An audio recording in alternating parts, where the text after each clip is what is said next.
નમસ્કાર વિદ્યાર્થી મિત્રો, કેમ છો? મજામાં બધા? તો આજે આપણે ગ્લુકોઝની છેલ્લી એસિટિક એનહાઇડ્રેટ સાથેની પ્રક્રિયા જે છે બાકી હતી તે જોવાની છે. ચાલો, સમજાય છે? હવે તમે અત્યાર સુધીમાં કઈ કઈ પ્રક્રિયાઓ જોઈ એના વિશે જરા વિચારો છો. તો કે સૌ પ્રથમ તો શું જોયું હતું? ગ્લુકોઝનું આણ્વીય દળ કેટલું હતું? 180 ગ્રામ પર મોલ, ગ્રામ પ્રતિ શું હતું? મોલ. હવે સમજો ખાસ એક વસ્તુ કે જ્યારે ગ્લુકોઝની તમે હાઇડ્રોજન આયોડાઇડ સાથે પ્રક્રિયા કરી હતી, કોની સાથે? હાઇડ્રોજન આયોડાઇડ સાથે, એટલે કે HI સાથે પ્રક્રિયા કરી હતી, ગરમ કર્યું હતું, ત્યારે એક વસ્તુ તમને જોવા મળી હતી. શું જોવા મળી હતી? તો એ વસ્તુ એવી હતી કે જે વસ્તુ હતી એની અંદર તમને ખબર હતી કે કાર્બનની લાંબી 6 કાર્બનની લાંબી ચેઇન હોય છે, તે તમને અહીંયા જોવા મળી. બરાબર છે? ત્યાર પછી બીજી જે પ્રક્રિયા કરી હતી તેની અંદર શું કર્યું હતું? તો કે બ્રોમિન જળ લીધું હતું. બ્રોમિન જળ છે, બ્રોમિન જળ, તે તમને શું દર્શાવશે? બ્રોમિન જળ. તો બ્રોમિન જળ છોકરાઓ તમને દર્શાવશે કે બ્રોમિન જળ તમને દર્શાવશે શું દર્શાવશે? ભાઈ બ્રોમિન જળ તમને એ વસ્તુ દર્શાવશે કે બ્રોમિનની અંદર જે આલ્ડીહાઇડ સમૂહ જે છે, આલ્ડીહાઇડ સમૂહ, બરોબર છે, તેનું ઓક્સિડેશન થઈ જાય છે, એટલે કે COOH, CHO નું કેમાં કન્વર્ટ થાય છે? COOH માં થાય છે, અને તમને શું મળતું હતું? ગ્લુકોનિક એસિડ મળતું. બરોબર છે? ત્યાર પછી કીટોન સમૂહની હાજરી, કીટોન સમૂહની જે હાજરી છે તેના માટે આપણે બે પ્રક્રિયા જોઈ હતી. એક એમોનિયમ હાઇડ્રોક્સાઇડ, સમજાય છે ને? NH2OH સાથે જોયું હતું, હાઇડ્રોક્સાઇલ એમાઇન સાથે પ્રક્રિયા જોઈ હતી. ત્યાર પછી બીજી પ્રક્રિયા જોઈ હતી હાઇડ્રોજન સાયનાઇડ સાથે. બરોબર છે? તો તમને ખબર છે કે તેની અંદર શું થતું હતું? ત્યાર પછી પ્રબળ ઓક્સિડેશન કરતા, એટલે કે કોણ? નાઇટ્રિક એસિડ સાથે પ્રક્રિયા કરતી હતી, ત્યારે શું મળ્યું હતું તમને? સેકેરિક એસિડ મળ્યું હતું. શું મળ્યું હતું? સેકેરિક એસિડ મળ્યું હતું. હવે આજે જે રાસાયણિક પ્રક્રિયા જોવાની છે, યાદ રાખજો, તે ગ્લુકોઝની એસિટિક એનહાઇડ્રેટ સાથેની પ્રક્રિયા જોવાની છે. તો સૌ પ્રથમ તમને ખબર છે કે ગ્લુકોઝનું બંધારણ દોરવું જરૂરી છે. ચાલો સાથે દોરતા જ જાઓ. શું છે ભાઈ? OH, OH, H, OH. અહીંયા શું આવશે? H, OH, H, અને અહીંયા પણ H. આ શું છે ભાઈ? D પ્લસ ગ્લુકોઝ છે. આ D પ્લસ ને એ શું છે? એ આજે જ શીખશું. હવે D પ્લસ શું છે, D માઇનસ શું છે, એ આજે જ શીખશું. આજે ધ્યાન રાખજો. ચાલો, એસિટિક એનહાઇડ્રેટ એટલે કે CH3, C double bond O, O, C double bond O, CH3 સાથે પ્રક્રિયા કરીએ કોની હાજરીમાં? તો કે ભાઈ નિર્જળ ZnCl2 સાથે પ્રક્રિયા કરવામાં આવશે. નિર્જળ ZnCl2 સાથે જો પ્રક્રિયા કરવામાં આવશે, સમજાય છે? એટલે શું થશે? ખાસ યાદ રાખજો છોકરાઓ, શું આખો ફેરફાર શું હશે હું તમને સમજાવું છું અત્યારે. જો ભાઈ, જે આ બંધ છે આ બંધ, સમજાય છે ને? આ જે બંધ આપેલો છે તે બંધ શું થશે? તૂટશે. શું થશે? આ બંધ તૂટશે.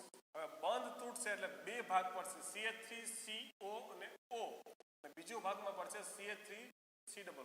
હવે જો ખાસ યાદ રાખજો કે આ બંધ તૂટશે એટલે શું થઈ જશે? CH3COO માઇનસ થઈ જશે ને CH3CO પ્લસ થઈ જશે. હવે યાદ રાખજો ખાસ કે આ ભાગ આપણે જોવાનું શું છે એકચ્યુઅલમાં? આજે આપણે એ જોવાનું છે કે ગ્લુકોઝની અંદર કેટલા ગ્લુકોઝની અંદર 5 OH સમૂહ રહેલા હોય છે, તેની સાબિતી તો હોવી જોઈએ કે ન હોવી જોઈએ? તો એ વિશે આપણે વાત કરવાની છે. તો કઈ રીતે સાબિત કરશું? જુઓ, આ ગ્લુકોઝ જે છે તેનો એક હાઇડ્રોજન, બીજો હાઇડ્રોજન, ત્રીજો હાઇડ્રોજન, ચોથો હાઇડ્રોજન અને પાંચમો હાઇડ્રોજન, એમાંથી જુઓ ખાસ કરીને આ એક આ OH ગ્રુપ છે, એમાંનો આ જે કાર્બન છે એ પ્રાથમિક કાર્બન છે. બાકીના ચારે ચાર, 1, 2, 3 અને 4 તમામના OH જે છે તે કેવા છે? દ્વિતીયક છે. ખાસ સમજાય છે અહીંયા સુધી? તો હવે જુઓ કે શું થશે?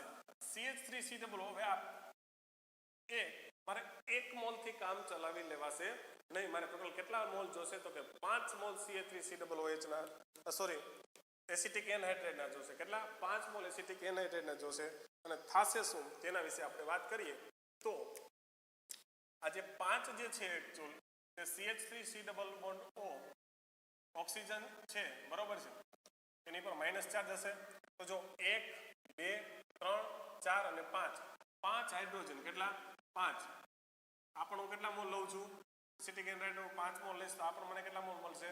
5 મોલ એસિટિક એસિડના છૂટા મળશે. શું પડશે? 5 મોલ એસિટિક એસિડના શું પડશે ભાઈ? છૂટા પડશે. ચાલો કઈ રીતે પડ્યા એ સમજાઈ ગયું. ચાલો એમ અહીંયા લખીએ. હવે સમજો ખાસ શું થશે કે તમામ જગ્યાએથી હાઇડ્રોજન નીકળી ગયા છે. તમામ જગ્યાએથી હાઇડ્રોજન શું થયા છે ભાઈ? નીકળી ગયા છે. તો એ પહેલા હું અહીંયા લખી નાખું ને કઈ રીતે પછી COCH3 જોડાશે તે હું અહીંયા લખીશ. તો જુઓ આ ગ્લુકોઝનું બંધારણ હું અહીંયા લખી આપું છું. 1 3 4 5 અને આ 6. 3 4 5 અને 6. હવે જુઓ ભાઈ જેટલો ફેરફાર થયો છે ને એટલો જ હું આપણે અહીંયા H બરાબર. અહીંયા શું છે તો કે ઓક્સિજન. ચાલો રેડી. અહીંયા શું છે? ઓક્સિજન. અહીંયા શું છે? CH2 પછી ઓક્સિજન છે ને. પણ જો છોકરા આ ઓક્સિજન હું અત્યારે થોડા ટાઈમ પૂરતો સમજવા પૂરતો ક્યાં લઈ લઉં છું? અહીંયા લઈ લઉં છું. સમજાય છે? હવે સમજી લ્યો કે આ ભાગ છે આ ભાગ તો અહીંયા H તો છે જ ને. તમામ જગ્યાએ H તો હશે જ. એમાં કોઈ પણ પ્રકારનો ફેરફાર કરવામાં આવેલો નથી એટલે એ H જે છે H તો હશે. હવે સમજો શું થશે કે COCH3 નો જે ભાગ છે એ અહીંયા લાગી જશે. શું લાગી જશે ભાઈ? COCH3 નો જે ભાગ છે એ લાગી જશે. ચાલો લગાડી દીધો. COCH3 COCH3 C double bond OCH3 C double bond OCH3. હવે જે આ બન્યું એ શું બન્યું છે સમજો ખાસ. પેન્ટા એસિટાઇલ ગ્લુકોઝ બન્યો. આ શું બન્યો છે છોકરાઓ? પેન્ટા એસિટાઇલ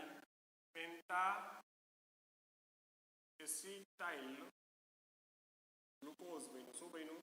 પેન્ટા એસિટાઇલ ગ્લુકોઝ બનાવવામાં આવેલો છે. હવે એક વસ્તુ યાદ રાખજો શું થશે કે ભાઈ પેન્ટા એસિટાઇલ ગ્લુકોઝ બન્યો છે. પેન્ટા એસિટાઇલ એટલે બીજું કાંઈ નહીં. જો CH3CO ગ્રુપ હોય ને તો એને એસિટાઇલ ગ્રુપ કહેવાય. કેવું કહેવાશે? Acetyl linkage. સમજાય છે? એના હિસાબે એને પેન્ટા એસિટાઇલ ગ્લુકોઝ કહેવામાં આવે છે. હવે મારી પાસે હજી એક રાસાયણિક પ્રક્રિયા એવી છે. આ એસિટિક એનહાઇડ્રેટ સાથેની પ્રક્રિયા કરી. કોની પ્રક્રિયા કરી આપણે? એસિટિક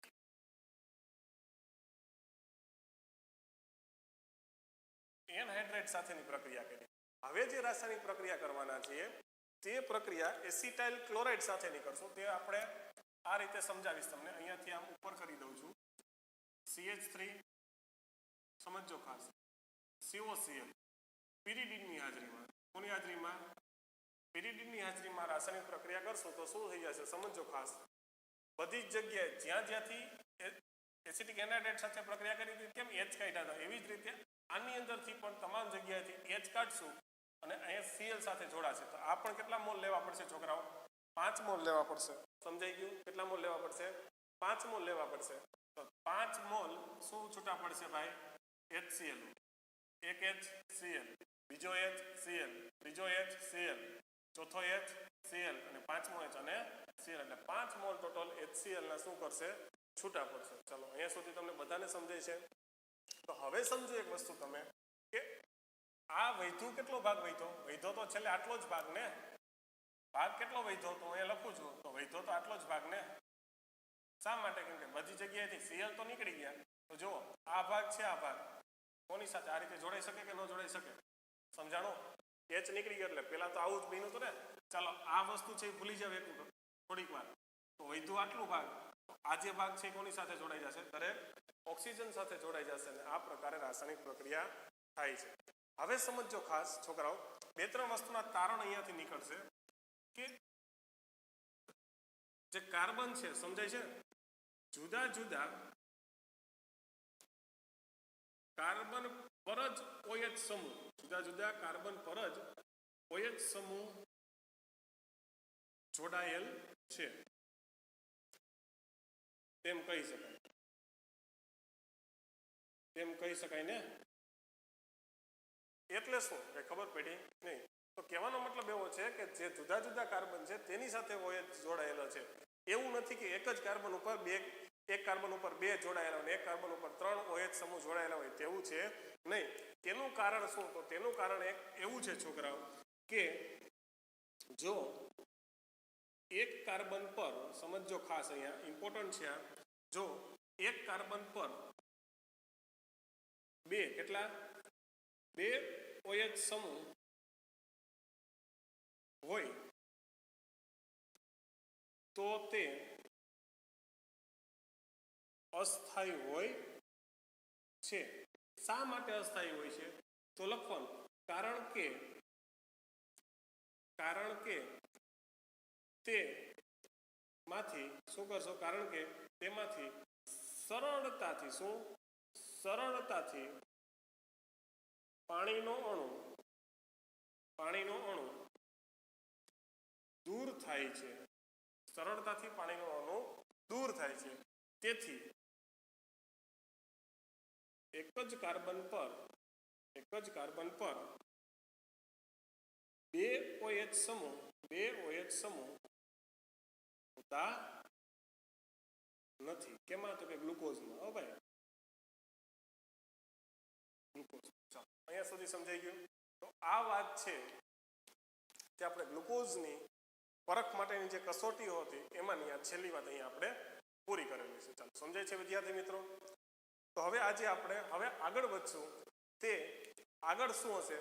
તો કે ડી અવકાશીય બંધારણ કોને કહેવાય તે હું કહીશ. ફિશર બંધારણ કોને કહેવાય તે હું કહીશ. અને ફિશર પ્રક્ષેપ સૂત્ર છે તેની વાત કરશું. અને આવર્ત પ્રક્ષેપ સૂત્ર કોને કહેવાય તેની આપણે ટૂંકમાં ટચુકડી વાત કરી દઈએ. ચાલો, સમજાય છે ત્યાં સુધી? તો ચાલો વિદ્યાર્થી મિત્રો, હું તમને અત્યારે કહી દઉં કે અવકાશીય બંધારણ કોને કહેવાય. સમજાય છે ને? અવકાશીય બંધારણ કોને કહેવાય, ફિશર પ્રક્ષેપ સૂત્ર કોને કહેવાય અને હાવર્થ પ્રક્ષેપ સૂત્ર કોને કહેવાય તેના વિશે તમને ટૂંકમાં થોડી એમથી વાત કરી દઉં. તો સમજો ખાસ કે જે ગ્લુકોઝ જે છે, ગ્લુકોઝ તેમાં શું હોય છે? 6 કાર્બનની લાંબી ચેન હોય છે. 6 કાર્બનની લાંબી ચેન હોય તેમાં જો આ રીતે બંધારણ હોય, કઈ રીતે? OH હવે સમજો ખાસ, દ્વિબંધી ઓક્સિજન જોડાયેલો હોય, અહીંયા H જોડાયેલો હોય. સમજો ખાસ, હાઇડ્રોજન હોય, OH હશે, H હશે. તો સમજો ખાસ, આ જે બંધારણ છે એ અવકાશીય બંધારણ છે. કેવું છોકરા છે? અવકાશીય બંધારણ. સમજાય છે ને? આ બંધારણને કેવું બંધારણ કહેવામાં આવશે? અવકાશીય બંધારણ. હવે ફિશર પ્રક્ષેપ સૂત્ર એટલે શું? તો કે ફિશર એટલે બીજું કંઈ નથી. સમજો ખાસ, ફિશર પ્રક્ષેપ સૂત્ર એટલે શું? તો કે ફિશર પ્રક્ષેપ સૂત્ર એટલે કે તેમાં શું હશે છોકરાઓ? ચોકડી હશે. આમ શું હશે? ચોકડી હશે. કઈ રીતે?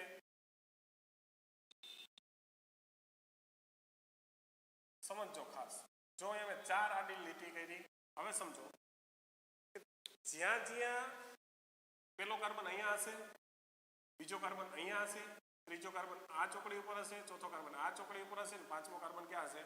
આ ચોકડી ઉપર હશે, છઠ્ઠો કાર્બન અહીંયા હશે. હવે સમજી લો કે એને આ રીતે દર્શાવવામાં આવશે. કઈ રીતે? તો આ ફિશર પ્રક્ષેપ સૂત્ર. સમજાઈ ગયું? નથી સમજાતું ભાઈ? અહીંયા શું આવશે? OH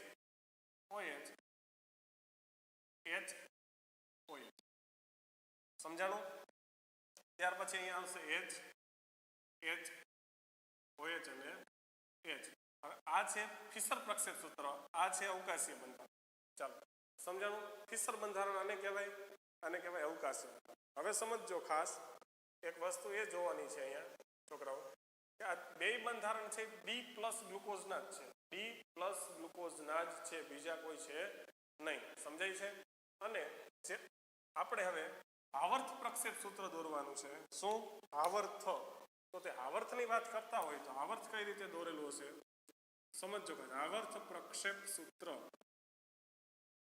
તો આવર્ત પ્રક્ષેપ સૂત્ર જે છે, આવર્ત પ્રક્ષેપ સૂત્ર કઈ રીતે હોય છે? સમજો કે આ રીતે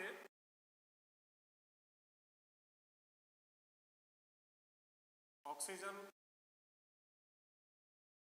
શું હશે? ખાસ સમજો ભાઈ. હવે સમજો શું હશે? આ છે આવર્ત પ્રક્ષેપ સૂત્ર. હવે સમજો કે આવર્ત પ્રક્ષેપ સૂત્ર એકચ્યુઅલ આવ્યું ક્યાંથી? તો કે તમને એમ થાય કે ગ્લુકોઝમાં ક્યાંય આવી રીતે આમ છૂટો એકલો ઓક્સિજન છે નહીં અને આ બન્યું કઈ રીતે? તો એની પણ આપણે અત્યારે સમજૂતી શીખશું. બરોબર છે કે રિંગની અંદર કઈ રીતે કાર્બન હશે, એની અંદર કઈ રીતે ઓક્સિજન ગોઠવાયેલો હશે, એ તમામ વસ્તુ હું તમને શીખવીશ. હવે જુઓ કે ભાઈ શું છે, તો કે જો યાદ રાખવાની ટ્રીક શું? સમજો, જો જ ભાઈ એક વસ્તુ યાદ રાખજો. યાદ કઈ રીતે રાખશું? ઉપર CH2OH લખવાનું. શું? ઉપર CH2OH લખવાનું. અહીંયા OH છે તો અહીંયા નીચે H, નીચે આવવાનું. અહીંયા નીચે આવ્યા તો આ કાર્બનની પણ નીચે આવવાનું. અહીંયા H લખ્યો તો અહીંયા શું લખવાનું? OH લખશું. શું લખશું? અહીંયા નીચે OH લખ્યો તો અહીંયા નીચે શું લખવાનું? H. અહીંયા નીચે H લખ્યો તો અહીંયા નીચે શું લખવાનું? OH. અહીંયા OH લખ્યો તો હવે આ કાર્બન પાસે જવાનું છે નહીં, આની ઉપર ચડી જવાનું. OH છે તો અહીંયા H, અહીંયા શું આવશે? OH અને અહીંયા આવશે H. હવે યાદ રાખો ખાસ ઇમ્પોર્ટન્ટ વસ્તુ કે ભાઈ આ કાર્બન જે છે, આ કાર્બનને જે પહેલો કાર્બન હોય, શું કહું છું? પહેલો કાર્બન, તેને એનોમેરિક કાર્બન કહેવાય છે. કેવો કાર્બન કહેવાય છે? એનોમેરિક કાર્બન કહેવામાં આવે છે. યાદ રાખજો ખાસ. જે પહેલો કાર્બન, આમાં કઈ રીતે નંબર આપશું ખાસ યાદ રાખજો ભાઈ. આમાં કઈ રીતે નંબર આપશું? તો આ રીતે ફર્સ્ટ, આમાં નંબર આ રીતે આપશું. ફર્સ્ટ આ કાર્બનને સેકન્ડ નંબર, આ કાર્બનને થર્ડ નંબર, આ કાર્બનને ફોર્થ નંબર, આ કાર્બનને ફિફ્થ નંબર અને આ કાર્બનને છઠ્ઠો નંબર. ચાલો સમજાય છે? જો છોકરાઓ અહીંયા ભૂલ ન ખાવાની જ નથી. કોઈ પણ સંજોગોમાં ભૂલ થવી જોઈએ નહીં. જ્યારે અવકાશીય બંધારણની અંદર કાર્બોનિલ કાર્બન, સમજો ખાસ, અવકાશીય બંધારણમાં કાર્બોનિલ કાર્બન હોય છે, તેને યાદ રાખજો. અવકાશીય બંધારણમાં કાર્બોનિલ કાર્બનને એનોમેરિક કાર્બન કહેવામાં આવે છે. કેવો? એનોમેરિક કાર્બન કહેવામાં આવે છે. આ વસ્તુ પર ભૂલ થવી જોઈએ નહીં. યાદ રાખજો ખાસ.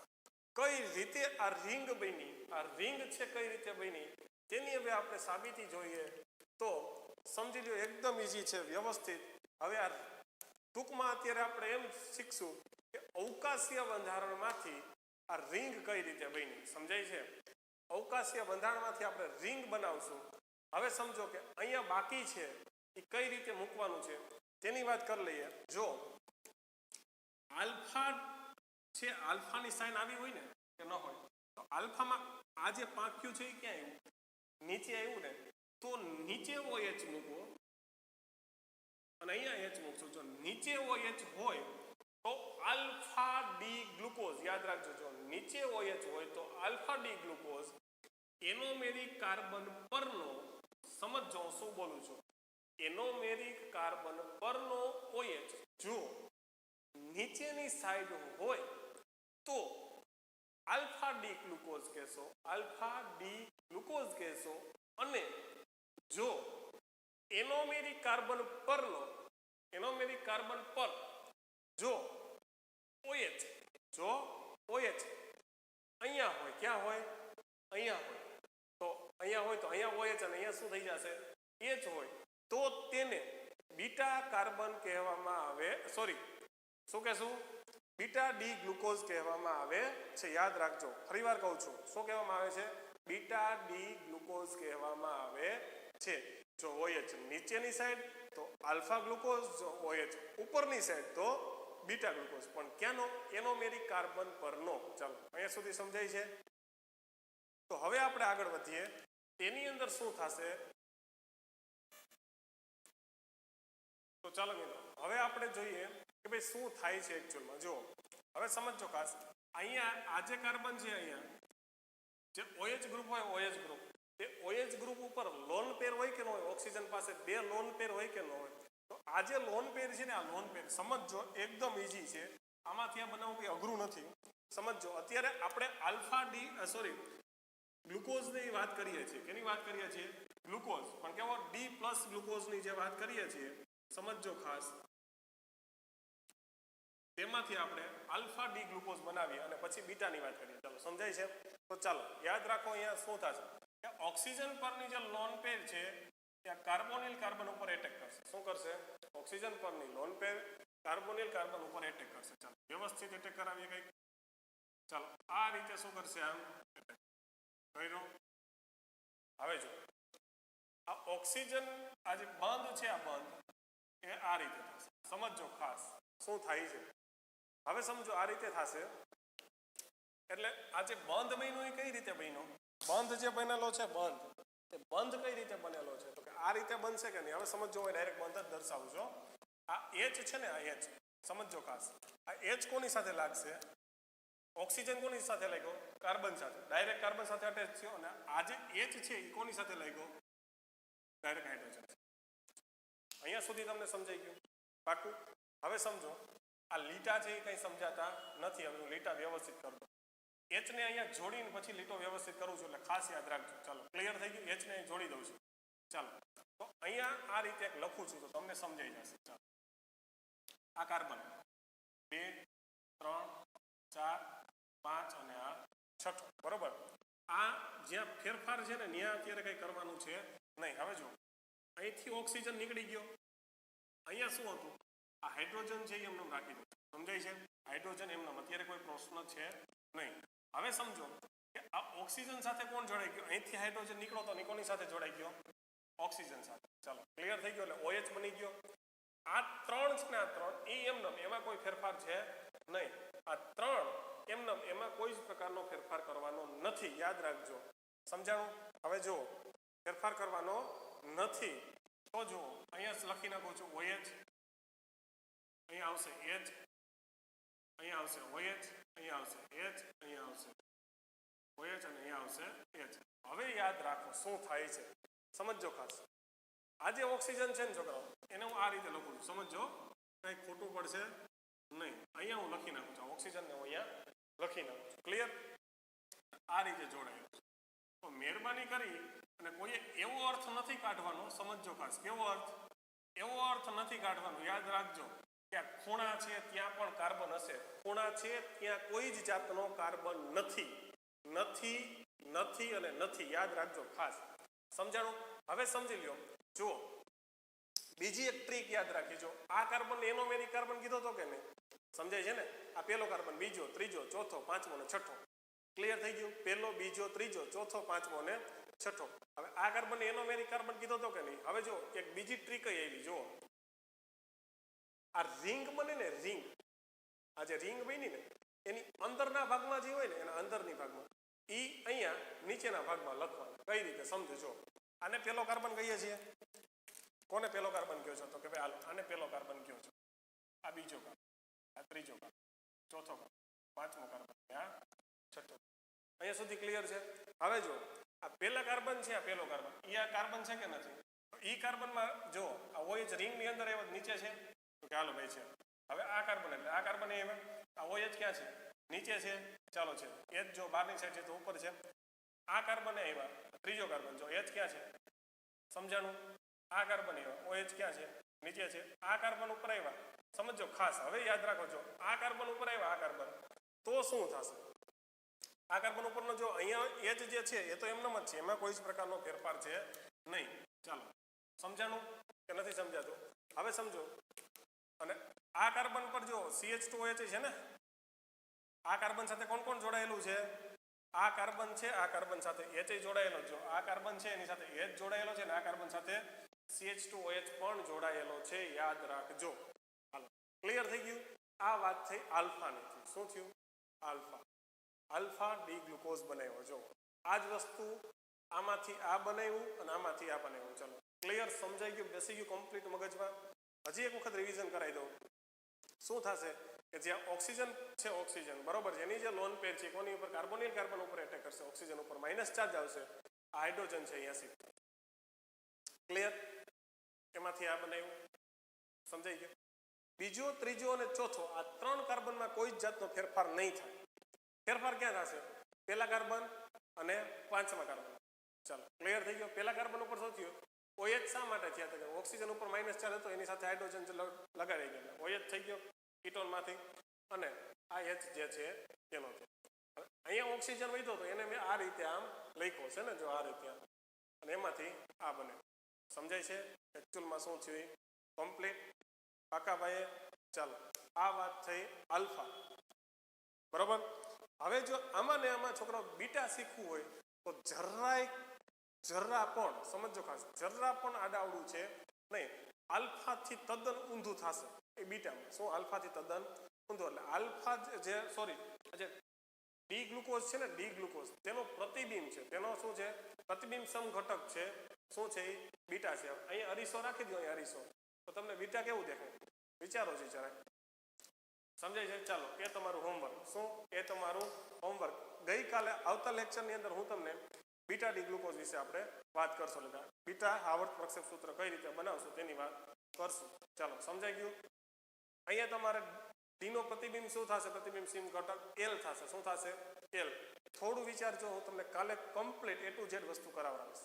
ક્લિયર થાય છે? પાકું? ચાલો, ત્યાં સુધી જય શ્રી કૃષ્ણ. મહેનત કરજો છોકરાઓ, આવડી જશે. ચાલો, કાલે મળીએ.